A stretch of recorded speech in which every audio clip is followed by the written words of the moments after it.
अजमेर शहर में मानसून एक ओर जहां खुशियां लेकर आया है, वहीं दूसरी ओर लोगों के लिए आफत भी। शहर में सोमवार सुबह से हो रही बारिश ने जनजीवन पूरी तरह अस्त व्यस्त कर दिया है। हरिभाऊ उपाध्याय नगर की राधा विहार कॉलोनी में सुबह हुई बारिश से बांडी नदी की पाल ढह गई। क्षेत्र की करीब 200 मीटर की बनी हुई पाल बांडी नदी में ढह गई।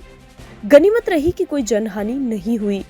क्षेत्र की स्थिति का जायजा लेने के लिए एडीए व नगर निगम के अधिकारी भी पहुंचे, जहां स्मार्ट सिटी के तहत निर्माण कार्य किया गया था। लोगों का आरोप है कि पाल बनने के मात्र 6 महीने में ही पाल पूरी तरह क्षतिग्रस्त हो गई थी। आज दीवार का समावेश बांडी नदी में हो गया है। कहा कि पिछले सप्ताह की तरह अगर इस बार भी बारिश हो जाती तो 200 घरों वाली इस कॉलोनी की दुर्दशा भयावह होती। लोगों का कहना है कि पाल ढहने के तुरंत बाद एडीए व नगर निगम को सूचना दे दी गई थी, जिसके बाद बैरिकेड्स व बालू रेत के कट्टे लगाकर स्थिति को संतुलित करने का प्रयास किया गया। वहीं दूसरी ओर लोगों का यह भी आरोप है कि प्रशासन को लिखित, मौखिक, ऑनलाइन हर एक माध्यम से स्थिति से अवगत करवाया जा चुका है। बावजूद इसके कोई कार्रवाई नहीं हुई, जिसका खामियाजा क्षेत्र की जनता आज भुगत रही है। लोगों ने जिला प्रशासन से क्षेत्र की स्थिति का जायजा लेकर कोई ठोस उपाय करने की मांग की है। कॉलोनी हरिभाऊ उपाध्याय नगर बी ब्लॉक मुख्य, आज देख रहे हैं आप यहाँ की स्थिति। यहाँ की जो स्मार्ट सिटी के अंदर दीवार बनाई गई थी 1 साल पहले, मतलब 6 महीने बाद ये क्षतिग्रस्त हो गई थी और आज इसका पूरा बांडी नदी के अंदर समावेश हो गया। इसके लिए हमने एडीए को, नगर निगम को बार बार चेतावनी दी, बार बार पत्र लिखे, बार बार निवेदन किया, लेकिन आज तक कभी कोई सुनवाई नहीं हुई। शायद उनको ऐसा लगता है कि कोई हादसा होगा जब हम यहाँ पे जाएंगे। वो हादसे का इंतजार कर रहे हैं कि कोई हादसा हो, लेकिन उनको सोचना चाहिए कि अगर कोई जनानी हो गई तो कितना बड़ा आंदोलन भी हो सकता है। आज इस कॉलोनी में लगभग 200 मकान है। ये जो बांडी नदी की दीवार रही है, अगर एक हफ्ते पहले वाली बारिश आज पुनः आ जाती तो इस कॉलोनी की क्या दुर्दशा होती, तो आप लोग कल्पना भी नहीं कर सकते। अच्छा, एडीए निगम के अधिकारी आए, क्या बोल रहे हैं आपको भी? यहाँ बस वो तो बोल रहे हैं हम बैरिकेडिंग लगवा देंगे, होगा तो उसके बाद देखा जाएगा। वो तो कह रहे कोई पूछेगा तो हम क्या करेंगे। तो ऐसा कोई इंसान पागल नहीं है कि जान करके कूदेगा। कोई इसी जगह बैठा हुआ, कुर्सियाँ लगी हुई है, उस पर कोई बुजुर्ग बैठे रहते हैं, शाम के समय बच्चे खेलते रहते हैं। अगर ऐसी कोई अतिवृष्टि हो गई, कोई कुर्सी गिर गई नीचे, तो क्या कोई जानबूझ से गिर रहा है? उसके लिए हमने इनको कई बार चेताया, कई बार प्रशासन को लिखित में निवेदन किया, व्हाट्सएप पे मैसेज किया, लेकिन न तो कोई अधिकारी फ़ोन उठाता था, न कोई मैसेज का जवाब देता था। हमारे जो कमल जी बाकलीवाला साहब है, महीने में 20 दिन एडीए से बातचीत करते थे, लेकिन उनका कोई कभी फ़ोन ही नहीं उठाता था।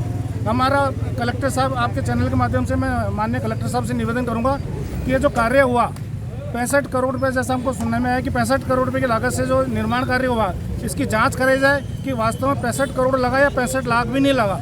क्योंकि लगता नहीं है कि जिस तरह आप देख रहे हैं पूरी मिट्टी भरी हुई है, ऐसा नहीं लगता कि इसमें 65 करोड़ रुपये खर्च हुआ। आज का जो पाथवे बना हुआ है, उसकी दीवार पिछले साल ही ढह गई थी। आज दीवार कब गिरी थी? आज जो बारिश आई सुबह, उस बारिश के बाद ये दीवार नीचे ढह गई। कोई किसी प्रकार की जनानी तो नहीं? तो सुबह का समय था इसलिए बच गया। अगर शाम का समय होता तो जरूर न कोई जनहानि होती, क्योंकि बुजुर्ग बैठे रहते हैं यहाँ पे शाम के समय, बच्चे खेलते रहते हैं, आने जाने वाले राहगीर भी सांस लेते हैं यहाँ पे बैठ के। एडीए के अधिकारी आए, क्या बोला? अभी एडीए के अधिकारी आए थे, उनसे मैंने बातचीत की, उन्होंने कहा हम बैरिकेडिंग लगवा देते हैं। निगम के अधिकारी सुबह ही आ गए थे हमारे एक फ़ोन पे ही, उन्होंने सारा जायजा लिया, हाथों हाथ उन्होंने कट्टे मंगवाए, सारा उन्होंने बैरिकेडिंग करवाने का प्रयास किया। अब एडीए के अधिकारी भी कह रहे हैं कि हम प्रयास करेंगे। कितनी लंबी दीवार होगी जो गिरी आज? लगभग 200 मीटर दीवार है जो पूरी नाले में। हरिभाऊ उपाध्याय नगर मुख्य में ये है, बांडी नदी बनी हुई है, बरसों पुरानी ये नदी है और इसके किनारे अभी 2 साल पहले करीबन वो पाथवे का वो किया गया सौंदर्यकरण, उसके अंतर्गत ये दीवार बनाई गई है और ये दीवार पिछली बारिश में ही क्षतिग्रस्त हो गई थी और उसके बाद कई बार शिकायत वगैरह करने के बाद भी कोई कार्रवाई आज तक नहीं हुई है। आज ये दीवार पूरी बांडी नदी की तरफ गिर गई है, तो एडीए का पूरा प्रशासन आज यहाँ पे हाजिर हुआ है देखने के लिए और नगर निगम की तरफ से भी सारा प्रशासन पहले आ गया है और उन्होंने अभी फ़िलहाल कट्टे लगवाए हैं टेम्परेरी, लेकिन इससे समाधान नहीं होगा। और एडीए ने भी आश्वासन दिया अभी फ़िलहाल तो बैरिकेडिंग कर दी जाएगी और कट्टे लगा दिए जाएंगे, लेकिन इसका समाधान जब ही होगा, पहले तो पूरी इसकी सफाई होवे और दीवार वापस दोबारा से अच्छी तरह से बनाई जाए। अच्छा, इस क्षेत्र में जाने के लिए एकमात्र रास्ते तो बहुत सारे हैं, लेकिन मेन रास्ता यही है। जितने भी हैवी ट्रैफिक वगैरह आते हैं जो भी है वो सब इसी रास्ते से जाते हैं। अच्छा, आपने कोई शिकायत दिया जी?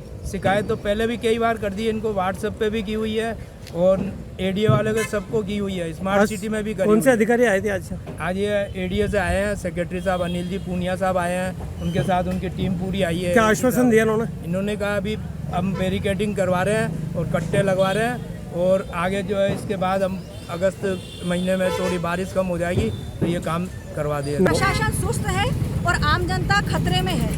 प्रशासन समय पर संज्ञान नहीं लेने के कारण आज ये स्थिति हो रही है। बाड़ी नदी की स्थिति किसी से भी छुपी नहीं है।